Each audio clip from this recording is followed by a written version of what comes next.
In the grey light before dawn on April 21, 1944, Staff Sergeant Robert Mitchell stood with his hands in his pockets beside a P-51 Mustang on the tarmac at Debden Airfield. He watched Lieutenant James Parker make his way toward the sleek fighter, and Mitchell's jaw tightened. The pilot was 22 years old, had flown 14 combat missions, and carried 3 confirmed aerial kills to his name. But none of that mattered much to Mitchell right now. What mattered was the vulnerability he couldn't fix. The German defenses had just repositioned their 88mm flak batteries in a tightening ring around Berlin. Parker was scheduled to fly straight through that gauntlet as part of a bomber escort run to Parchim. Mitchell had been keeping P-51 Mustangs in fighting condition for the past 7 months. He knew every rivet, every fuel line, every mechanical heartbeat of these machines. The Mustang was a marvel of engineering when you looked at it objectively.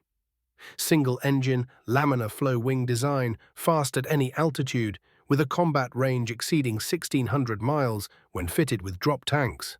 It was unquestionably the finest escort fighter in the entire world. But that perfection came with a fatal flaw, one that was claiming American pilots at a steady, relentless pace every single week. The engine was liquid-cooled, specifically a Rolls-Royce Merlin power plant that depended on an elaborate circulatory system filled with ethylene glycol coolant. That mixture had to flow constantly through the engine block, through delicate brass tubes running through the cylinder heads, then forward into a header tank positioned directly behind the propeller. From there, it had to travel down through exposed lines, running the length of the fuselage before reaching the radiator mounted vulnerably in the belly of the aircraft. The entire system held roughly 17 gallons of coolant. That was it, 17 gallons standing between a functioning engine and catastrophic failure. One bullet striking anywhere along that network meant the engine would begin overheating within 3 to 7 minutes. 3 to 7 minutes before the internal temperatures climbed so high that metal began to warp and seize. 3 to 7 minutes before the pilot faced an impossible choice between trying to nurse the crippled fighter back toward friendly territory or abandoning the aircraft over enemy ground. The Air Force doctrine was crystal clear. P-51 pilots were supposed to stay high, avoid the reach of flak and ground fire, maintain their close formation around the bombers, rely on speed and altitude for survival. Parker had followed that playbook 13 times already. It hadn't saved him from getting hit. The 8th Air Force had lost more than 50 P-51s in just the previous 6 months.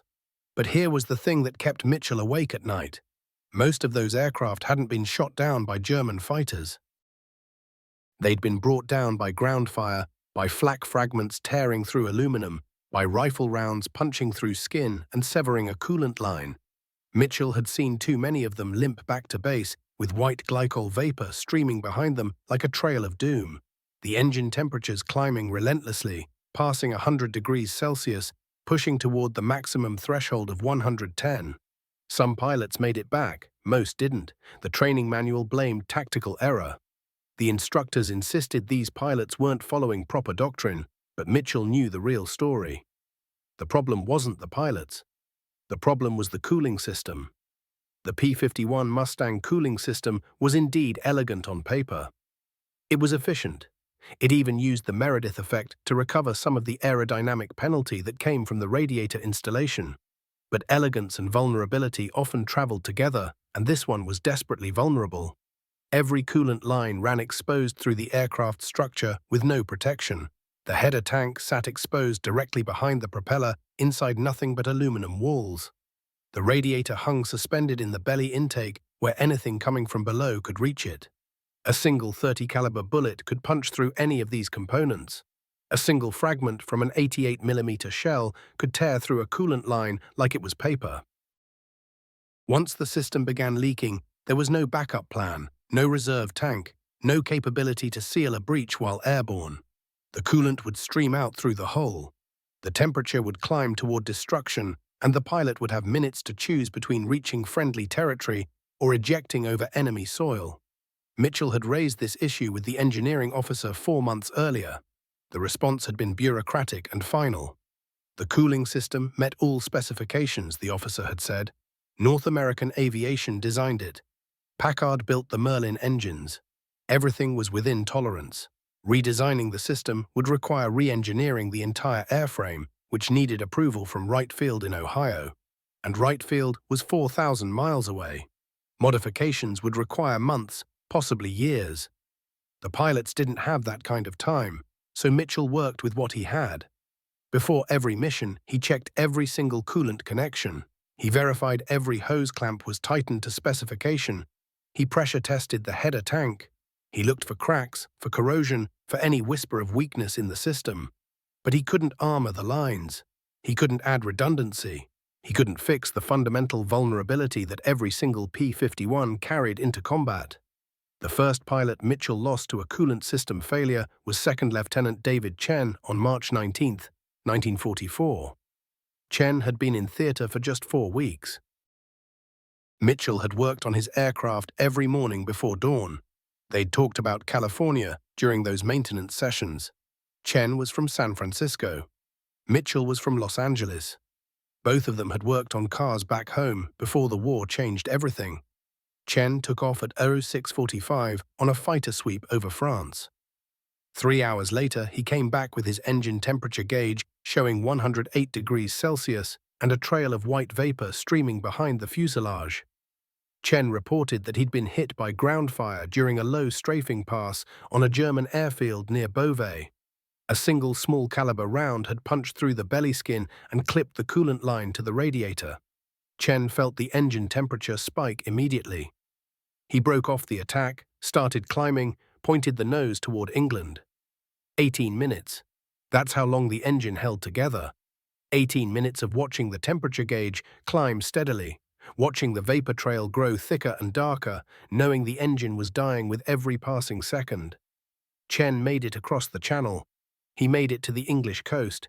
He made it within sight of Debden. The engine seized 4 miles from the runway. Chen tried to glide in, came tantalizingly close, but the Mustang came down in a field 3 miles short, flipped onto its back, broke apart. Chen died in the crash. The official report blamed pilot error, should have bailed out when he was hit over the channel, the investigators said. Should never have attempted to bring the aircraft back. Mitchell read that report and knew it was fundamentally wrong. Chen had done exactly what any rational pilot would do. He'd tried to save his aircraft and get home. The cooling system killed him anyway. The second pilot was First Lieutenant William Morrison. Morrison was a flight leader, an experienced combat veteran with 9 confirmed kills and 28 missions under his belt. He knew the P-51 inside and out, understood its strengths and its dangerous weaknesses. He flew with precision and intelligence. On April 7, 1944, Morrison's flight was providing close escort to B-17s over Brunswick. They ran into heavy flak at 22,000 feet. Morrison's aircraft took a direct hit from an 88mm shell. The round didn't penetrate the cockpit, it didn't strike the fuel tanks, but it burst 20 feet to the left of his aircraft and sent shrapnel through the left side of the fuselage. One jagged piece, maybe 3 inches long, cut through the aluminum skin and severed the coolant line running from the header tank to the radiator. Morrison called it out on the radio immediately. Coolant leak, temperature climbing. But instead of breaking away, he stayed with the bombers for another 6 minutes while they completed their bombing run, keeping German fighters off them even as his engine temperature passed 100 degrees. Then he broke off, dropped out of formation and headed west. Morrison's wingman stayed with him. They crossed into friendly airspace over Holland, with Morrison's engine running at 112 degrees, well past the maximum permissible temperature. The cylinder heads were starting to warp. Morrison tried to nurse it carefully, reduced power to minimum, kept the nose pointed down to maximize airspeed and cooling airflow. The engine seized over the Zuiderzee at 8,000 feet. Morrison tried to restart it. Nothing. He set up for a forced landing on a beach on the Dutch coast. He almost made it. The Mustang hit hard, the landing gear collapsed, and the aircraft cartwheeled. Morrison died on impact. Morrison's crew chief was a friend of Mitchell's, a guy named Rodriguez from Texas. Rodriguez was convinced the cooling system was the critical weak point. He pulled the maintenance records for every P-51 lost in the previous 3 months. 42 aircraft total, 27 had been lost to cooling system failures after battle damage. 27 pilots killed because a single hit had destroyed the entire cooling system. The official reports blamed tactics. Said pilots should have stayed at altitude, avoided ground fire, followed doctrine strictly. But Rodriguez showed Mitchell the actual combat reports. Most of these pilots had been following doctrine exactly. They'd been at altitude. They'd been escorting bombers. The flak had reached them anyway. The ground fire had found them anyway. One bullet, one piece of shrapnel, and the cooling system failed. By mid-April, Mitchell had watched 11 pilots from his squadron die. Some he'd known fairly well. Most he'd only met briefly during pre-flight checks, but he'd worked on all of their aircraft. He'd signed off their maintenance logs. He'd checked their coolant levels, tested their radiators, verified every hose clamp. He'd done everything by the book. And they had died anyway. The sound of an engine seizing carried across the airfield in a way that haunted everyone who heard it. A sudden silence where there should have been the roar of a Merlin at full power. Mitchell had heard it 4 times now. Twice the pilots had made it back and crash-landed. Twice the pilots had bailed out and were never seen again. Every morning, Mitchell worked in the maintenance area. The smell of ethylene glycol and hot metal hung in the air constantly. That smell meant coolant was flowing. It meant engines were running. It meant aircraft were preparing for combat. Some would come back. Some would come back trailing vapor and smoke. Some wouldn't come back at all. And Mitchell would be there the next morning, smelling the same smells, checking the same systems, signing off the same maintenance forms, watching more pilots walk out to aircraft that could be killed by a single bullet. On the evening of April 20th, 1944, Parker came to the maintenance area and found Mitchell working on his assigned P-51. Parker asked directly if there was anything, absolutely anything, Mitchell could do to protect the coolant system. Parker said he knew the risks. He'd seen Morrison go down. He'd seen Chen crash. He didn't want to die because a stray round hit a coolant line. Mitchell looked at the young pilot and saw the fear clearly etched on his face. Saw the desperate hope. Saw a kid who understood his own vulnerability every time he flew low, every time he flew through flak, every time he came within range of ground fire. Mitchell told him the truth. There was nothing he could do. The cooling system was what it was. The lines ran where they ran, the radiator sat where it sat. He could check everything, test everything, make absolutely sure there were no leaks beforehand, but he couldn't armor the system. He couldn't make it bulletproof. Parker said he understood. Then he asked if Mitchell could at least double-clamp all the coolant connections, just in case vibration loosened something. Mitchell said he would do it that night. Mitchell worked alone after 2,200 hours. The maintenance hangar was quiet. Most of the crew had gone to sleep. The only sounds were the distant rumble of generators and the buzz of insects hitting the overhead lights. He pulled the cowling panels off Parker's P-51 and inspected every single coolant connection. The header tank connections, the radiator inlet and outlet, the cylinder head manifolds. Every one had a hose clamp. Mitchell added a second clamp to each, positioned 90 degrees from the first for redundancy. It wasn't much. It wouldn't stop a bullet. But if vibration loosened a clamp, if a connection started to weep, the second clamp might hold long enough to get the pilot home. The work took 3 hours. His hands were covered in glycol by the time he finished. His back ached from bending over the engine, but every connection now had double clamps. Every joint had that redundancy. Mitchell replaced the cowling panels, cleaned his tools, and walked out of the hangar at 01 fine. The night air was cold and damp. Somewhere in the distance, he heard the sound of engines. RAF bombers heading out for a night raid, probably. The sound made his stomach clench. In 6 hours, Parker would take off. In 7 hours, Parker would be over Germany, and there was nothing Mitchell could do to protect him from the single bullet that could bring him down. Parker took off at EU 652. Mitchell stood on the flight line and watched the P-51 climb into the morning sky. 16 aircraft formed up and headed southeast toward Germany. Mitchell walked back to the maintenance shack and waited. The mission lasted 4 hours and 37 minutes. Mitchell heard the engines before he saw the aircraft. The formation came back at 11:29. 15 aircraft, 1 missing. Mitchell counted them as they peeled off to land. He didn't see Parker's tail number. The flight lead landed first, then the others. Mitchell walked out to the hard stand where Parker's aircraft should have been. It was empty. The operations officer came by an hour later. Parker had been hit by flak over the target. The formation had watched his aircraft start trailing vapor. Parker had called it out on the radio. Coolant hit, temperature rising.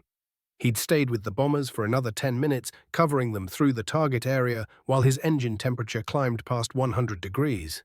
Then he'd broken off, headed west, trying to make it back to friendly territory. The last anyone saw of him. He was losing altitude over western Germany, vapor trails stretching behind him. Engine temperature past 110 degrees. Parker didn't bail out. Parker didn't crash where anyone could see it. Parker just disappeared.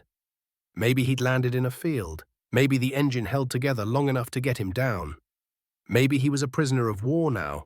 Or maybe the engine had seized at 5,000 feet and Parker had gone in hard with no time to get out. They wouldn't know for months, maybe not until the war ended. That evening, Rodriguez came to Mitchell's work area. He'd heard about Parker. He'd heard about 6 other P-51s lost that week to cooling system hits. 3 pilots dead, 2 missing, 1 badly injured in a crash landing. Rodriguez said something had to change. Mitchell asked what could change. The P-51 was what it was. The cooling system couldn't be redesigned in the field. They couldn't add armor without approval from Wright Field. They couldn't modify the aircraft without authorization. Rodriguez said that was precisely the problem. The system wasn't built to fix problems. It was built to follow regulations. And while they followed regulations, pilots died. But then something shifted in the way the 8th Air Force flew missions.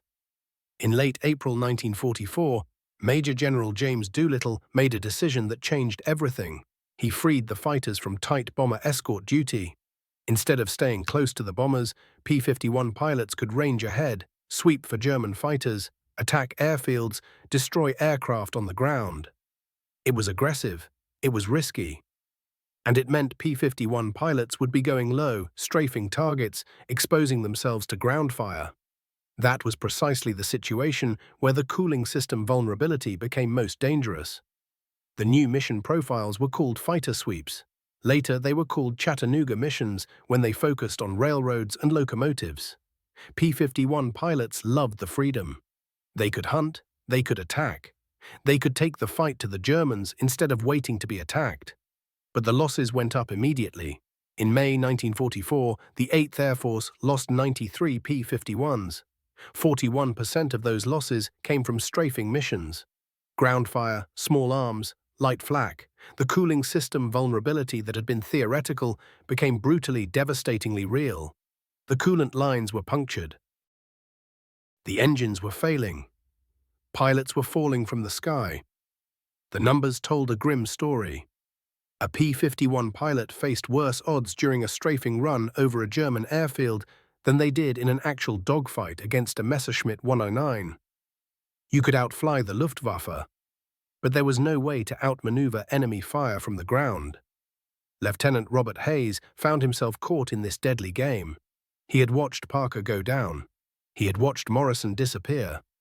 Through 26 missions and 5 confirmed kills, he had somehow stayed alive. May 19, 1944, changed everything. Hayes was flying a fighter sweep across northeastern France when his flight spotted something on the road near Reims. 6 trucks lined up in formation, 2 staff cars visible right behind them. From 4,000 feet, the target was clear. Hayes and his wingman dove toward the convoy. He squeezed the trigger at 800 yards, watching his .50 caliber rounds walk across the pavement, across the metal, across the fuel tanks of the lead truck. Flames erupted. But the cost came instantly.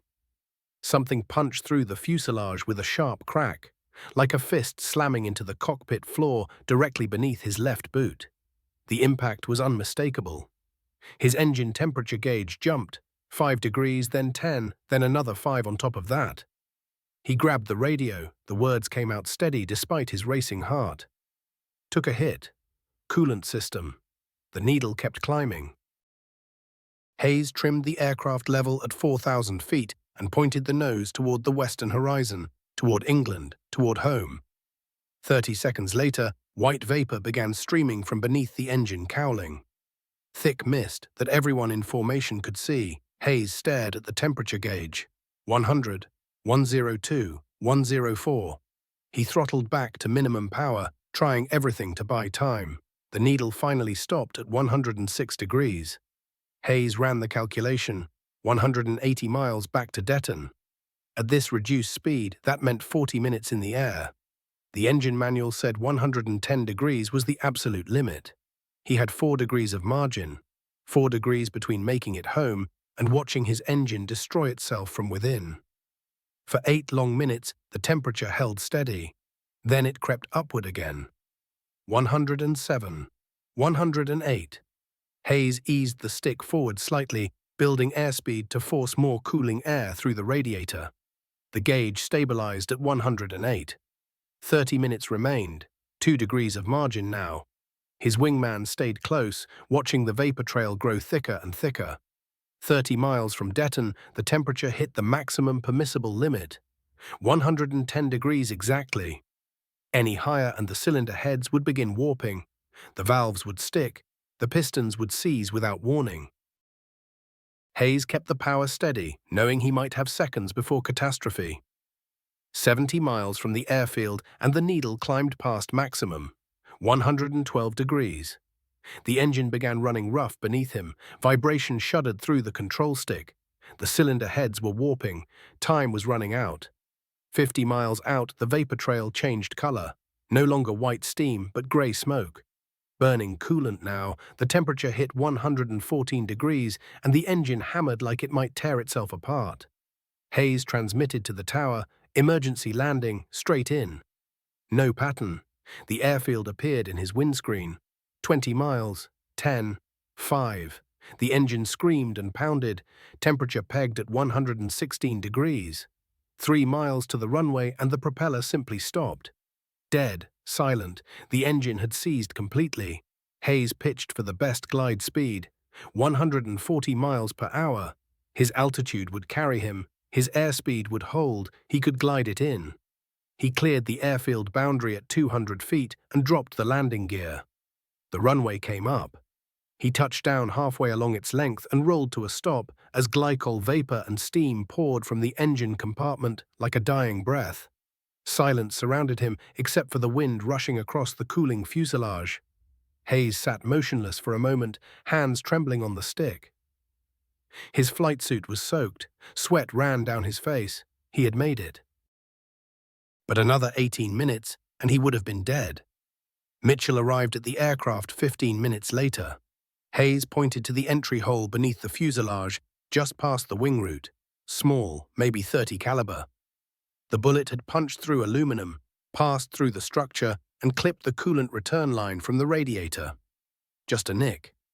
Barely any damage at all. But through that pencil-sized opening, 17 gallons of coolant had drained in 18 minutes.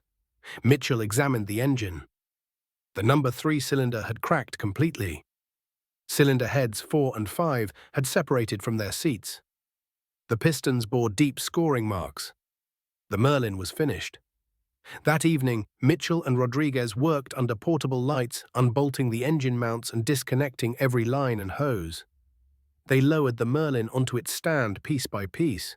The coolant tank was empty. The radiator was empty. Every drop had streamed through that tiny hole. Rodriguez mentioned he had now seen 14 cooling system failures in 6 weeks. 14 damaged aircraft, 8 pilots killed, 3 more missing, 3 others injured. All from hits to the cooling system. He said they needed to find a solution. Any solution. Mitchell shook his head slowly. There was nothing they could do. They could not armor the coolant lines. They could not add a backup system. The P-51 was brilliant in almost every way, but it carried a fundamental weakness engineered into its very core. The cooling system itself represented remarkable engineering.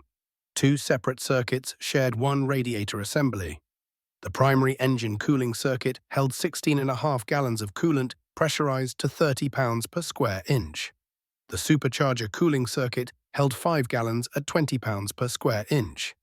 Both used a mixture of ethylene glycol and water, mostly water with just enough glycol to raise the boiling point. That glycol allowed the coolant to reach temperatures up to 110 degrees Celsius without boiling. That was the hard limit. Cross it and the cylinder heads warped, the valves stuck. The seals failed, the engine destroyed itself from the inside. Mitchell had seen it happen dozens of times. Pilots who thought they could nurse their aircraft home by pushing past the limit. The engine would run for a few more minutes, then seize without any warning. Every mechanic understood those numbers. Every pilot did too.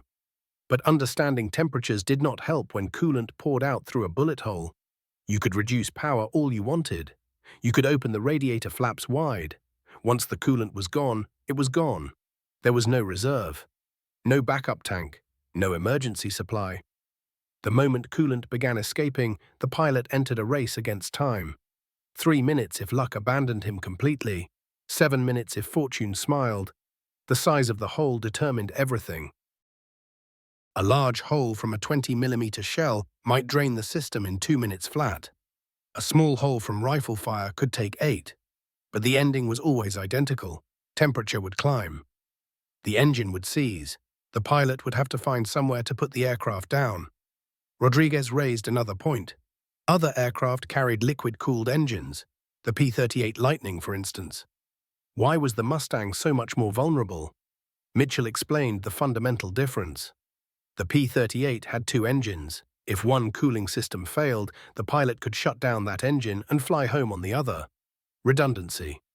Survival. The P-51 had only 1 engine.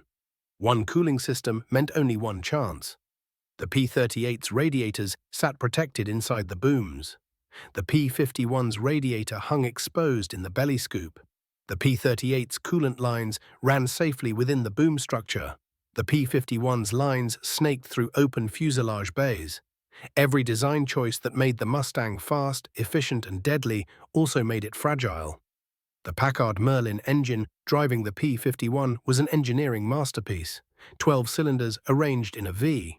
2-stage, 2-speed supercharger mounted in the fuselage. At 30,000 feet, it still produced over 1,200 horsepower. The supercharger compressed the thin air at altitude, forcing oxygen into the cylinders, maintaining power where other engines gasped. But that supercharger generated tremendous heat. Compressed air exiting the second stage could be 200 degrees Celsius hotter than when it entered. That heat had to be removed before the mixture reached the cylinders, otherwise it would detonate and tear the engine apart. The intercooler system solved this problem. Coolant circulated through passages in the supercharger housing, absorbing heat from the compressed air before it flowed to the main radiator where the heat dissipated into the airstream. Without the intercooler, the engine would detonate and destroy itself in 30 seconds at full power. The entire cooling system was integrated like an organism. Engine coolant and intercooler shared the main radiator in separate compartments. Oil cooling had its own radiator mounted ahead of everything else. All 3 systems depended on airflow through the belly scoop. Damage to the radiator door disrupted all 3. A clogged radiator from debris could destroy cooling capacity across the board. A bullet through any of the 3 radiators could trigger complete system failure. Pilots constantly monitored 3 temperature gauges: engine coolant, oil temperature, intercooler temperature. Engine coolant should run between 80 and 90 degrees Celsius in normal conditions. 110 was maximum continuous operation. Anything above meant emergency mode. Oil needed to stay between 70 and 80 degrees. Above 100, it began breaking down, losing its lubricating properties. The engine would seize from failed lubrication before it overheated. Intercooler temperature had to remain below 60 degrees. Above 80, the compressed air mixture grew too hot, and detonation would destroy the engine from inside. 3 systems, 3 gauges. 3 ways a single bullet could kill you. Experienced pilots recognized the warning signs immediately. A sudden temperature spike, white vapor streaming from beneath the cowling visible in the cockpit. The distinctive smell of glycol vapor seeping through the air vents. Sweet. Like antifreeze. That smell meant coolant loss. That smell meant minutes to decide what to do. But pilots were beginning to notice something else. The Republic P-47 Thunderbolt could absorb ground fire that would destroy a Mustang instantly. The P-47 had an air-cooled radial engine. No coolant, no radiator, no vulnerable lines running through exposed fuselage bays. A P-47 could take multiple direct hits in the engine and keep flying. Individual cylinders could be shot clean off a radial engine, and the remaining cylinders would continue providing thrust. No single point of failure. Mitchell had watched P-47s return from strafing missions with cylinder heads blown off, oil streaming from broken lines, entire sections of cowling missing. The pilots walked away. The engines looked shredded but kept running. One P-47 landed with 3 cylinders completely destroyed by ground fire. The pilot said the engine ran rough, but it ran. He had flown 80 miles back to base on an engine missing a quarter of its cylinders. A P-51 with that damage would have been down in minutes. The P-47 was heavier, less maneuverable at altitude, shorter range without external tanks. Poorer rate of climb, but it could survive ground fire that would kill a Mustang. Mitchell watched a P-47 land one afternoon with over 40 bullet holes stitched through the fuselage and wings. The pilot climbed down, surveyed the damage, and simply shrugged. Ground fire during the strafing pass, the engine ran perfectly. No temperature issues, no power loss, just holes in the metal. The crew chief counted them carefully. 43 holes, 6 had struck the engine directly, cylinders were dented. 1 cooling fin was broken. The engine ran perfectly. Mitchell showed the damage to Rodriguez. Rodriguez nodded slowly. That was the fundamental difference between air-cooled and liquid-cooled engines. Air-cooled radials were tougher, more forgiving, simpler. You could shatter them, and they'd keep fighting. Engines running on liquid coolant were far more efficient. They packed incredible power into a lighter package. Yet they were delicate. One well-placed hit, and the whole system collapsed. The pilots figured this out quickly, so did the ground crews. By June 1944, when the 8th Air Force started assigning ground attack work, they handed those jobs mostly to P-47 units. The Mustangs drew the escort runs and patrol missions, the high-altitude work. The assignments where enemy fire from below posed far less danger. Nobody had written it down as official. It was simply common sense. Send the aircraft that could absorb punishment. Early June brought a strafing run over France with Lieutenant William Davis at the controls. Davis flew with the 354th Fighter Group, among the first squadrons to get P-51s. He'd logged 21 missions already and claimed 4 confirmed kills. On June 8, 1944, Davis and his flight spotted a German convoy near Caen. 6 trucks, 3 staff cars, 2 motorcycles.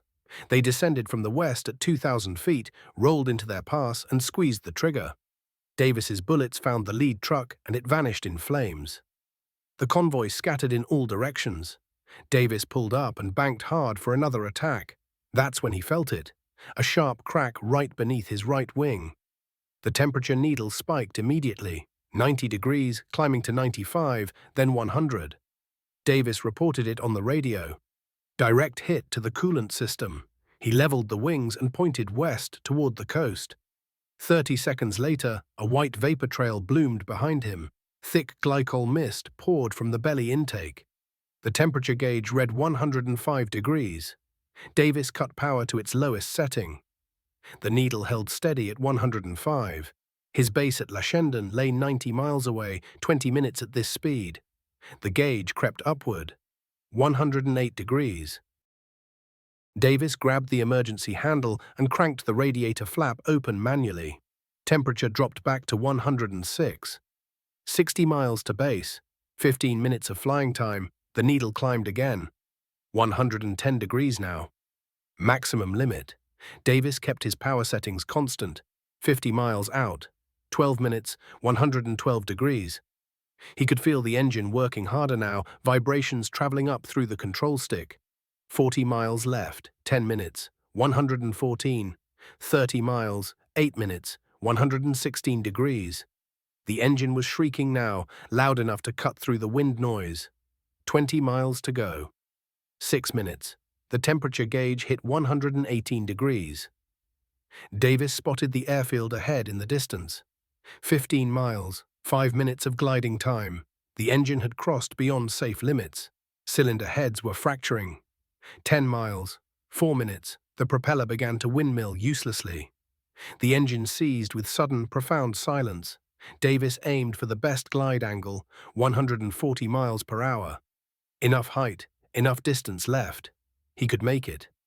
8 miles to the runway, 3 minutes.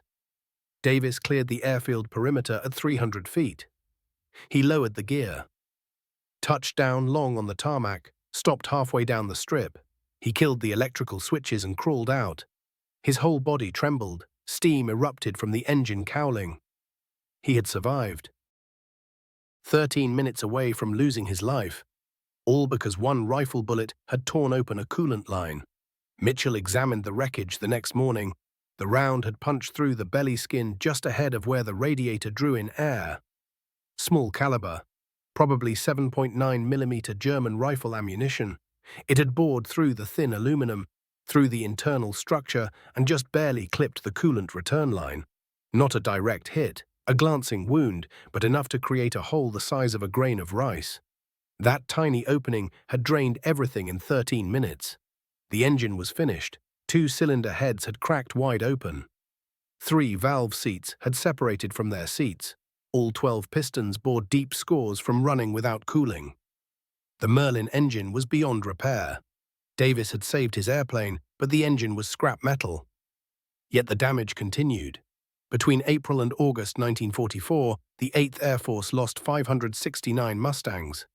41% fell during strafing missions. The majority died because of cooling system damage. The pattern was unmistakable, the weakness was real, nobody seemed to be doing anything about it. Then in late July, an engineer from North American Aviation showed up at Detton. His name was Edgar Schmood. He'd designed the P-51 from the ground up. The airframe, the wings, the cooling system. Everything. He'd come to examine battle damage and talk to pilots about how the aircraft was performing. Mitchell found Schmood standing on the flight line near 3 battered Mustangs waiting for repairs. Every single one had cooling system damage. Every one had been hit by ground fire. Every one had nearly gotten its pilot killed. Mitchell walked him through the punctured lines, the cracked cylinder heads, the shredded radiators. Mitchell laid out the last 4 months of losses. 14 pilots from his squadron gone, most from cooling system failures, single rounds that had sealed their fate. Schmood examined each piece carefully. He asked hard questions about the combat reports, the altitudes involved, the type of fire they'd faced. Then he said something that caught Mitchell off guard. He'd known about the vulnerability all along. He'd always known this was how it had to be designed. The cooling system needed to be light. It needed maximum efficiency. It had to squeeze into the airframe without creating extra drag, so they'd used thin aluminum tubes, an exposed radiator, no protection whatsoever. If they had armored the cooling system, the whole aircraft would have gained weight. Speed would suffer, maneuverability would take a hit. It wouldn't have had the range to escort bombing runs all the way to Berlin. It wouldn't have been a Mustang anymore. The assumption when they drew up the plans was that Mustang pilots would stay high, would steer clear of ground fire, that speed and range would matter far more than armor plating. But the war had gone a different direction. Pilots were going low. They were attacking ground targets. They were taking fire, and that exposure was killing them through cooling system failures. Mitchell asked if anything could be done to fix it. Schmood said no. Not in the field anyway. Redesigning the cooling system would mean starting from scratch. That would take months. Possibly the whole war would be over by then. Mitchell asked what the pilots ought to do. Stay away from ground attack work if they could, Schmood suggested. Keep altitude. Minimize exposure to small arms fire. Mitchell said that wasn't actually a solution. That was a limitation. That was forbidding pilots to do their job because the machine couldn't protect them. Schmood had no response. He departed the next day. Mitchell never saw him after that. But Schmood apparently wrote up his findings because 3 weeks passed and a technical bulletin arrived from higher command. The notice acknowledged the cooling system's weak spot. It explained how to inspect coolant lines for battle damage. It called for double clamping all connection points.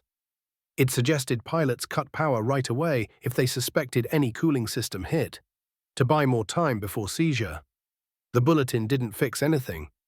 It just confirmed the problem existed and advised caution. Rodriguez read it and threw it straight into the trash bin. Mitchell filed it with the maintenance manuals he never opened. The real issue wasn't understanding the problem.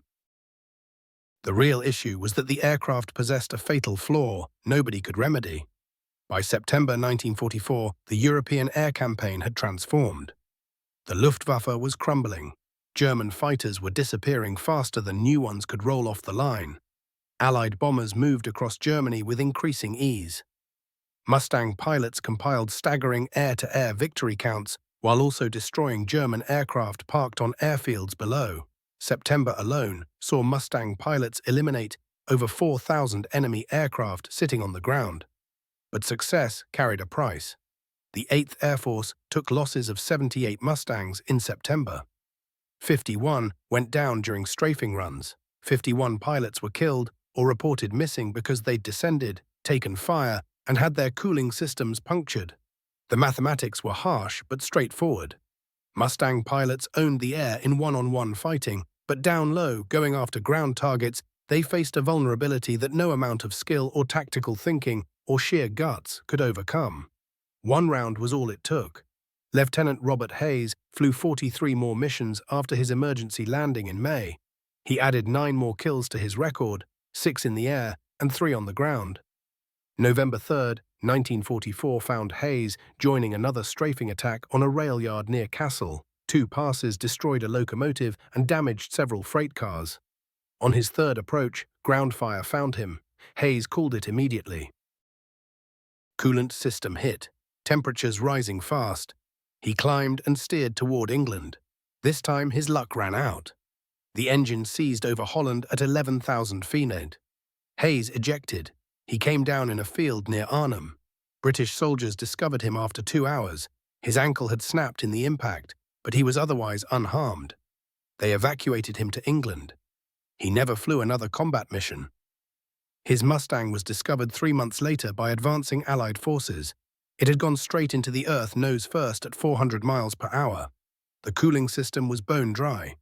Mitchell remained at Detton until the war finished in May 1945. He kept Mustangs ready until the final flight. He watched coolant levels. He ran pressure tests on header tanks. He double-clamped every joint he could find. He poured everything he had into maintaining those cooling systems, but he couldn't make them bulletproof. Across the European theater, the 8th, 9th, and 15th Air Forces lost 2,120 Mustangs in battle. 41% of 8th Air Force losses came from strafing. Most of those involved cooling system failures. Nobody kept official count of how many pilots died specifically from cooling damage. But Mitchell counted on his own. 19 pilots from his squadron alone died or went missing after coolant line hits. 19 who might have gotten home if their aircraft could have endured one bullet hole. The P-51 Mustang stood as the finest escort fighter of the war. It could take bombers all the way to Berlin and back.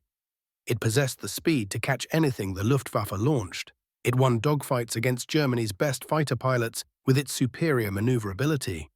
But beneath the wings sat a liquid-cooled engine that could be destroyed by a single rifle bullet. And that single vulnerability killed hundreds of American pilots. Mitchell went back to Los Angeles after the war ended. He started a garage in 1948 and worked on cars for 4 decades. He rarely spoke about the Mustangs. When asked, he'd say he was just a mechanic, worked on planes during the war, nothing more. Hayes made his way back to Iowa. He married his high school sweetheart, raised 3 kids, and spent 37 years as a commercial pilot. The memory of Parker stayed with him always. Every April 21st, he thought about that kid who vanished over Germany with his temperature gauge climbing and no way to stop it.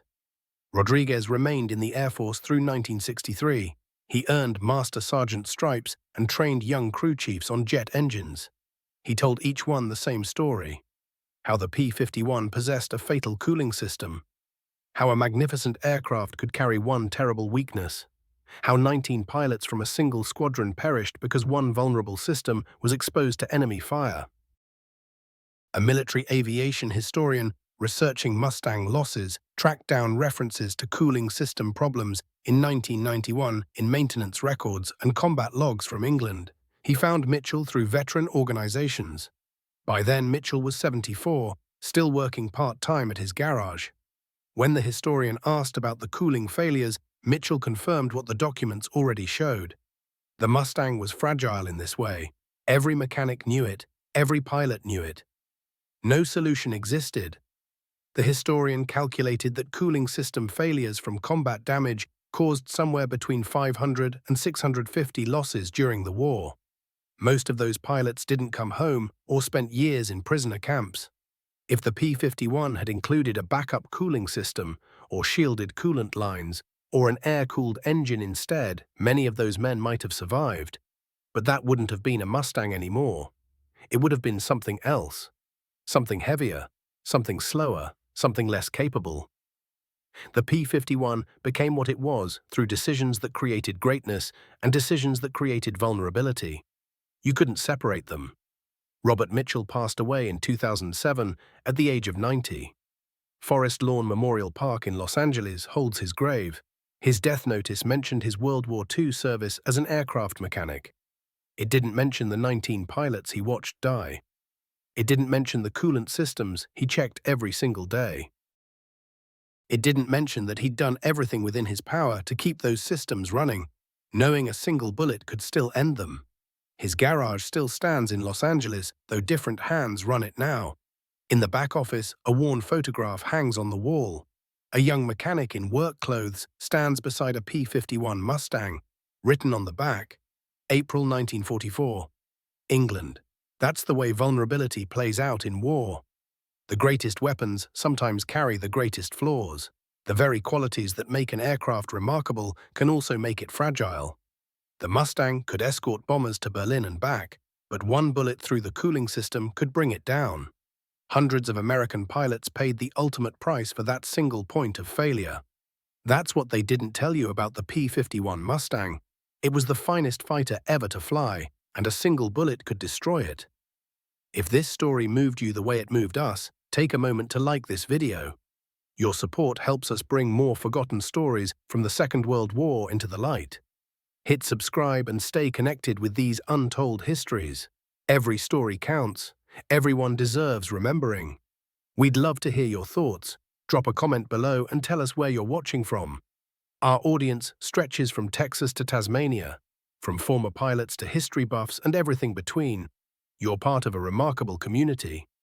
Thanks for watching, and thanks for keeping these stories alive.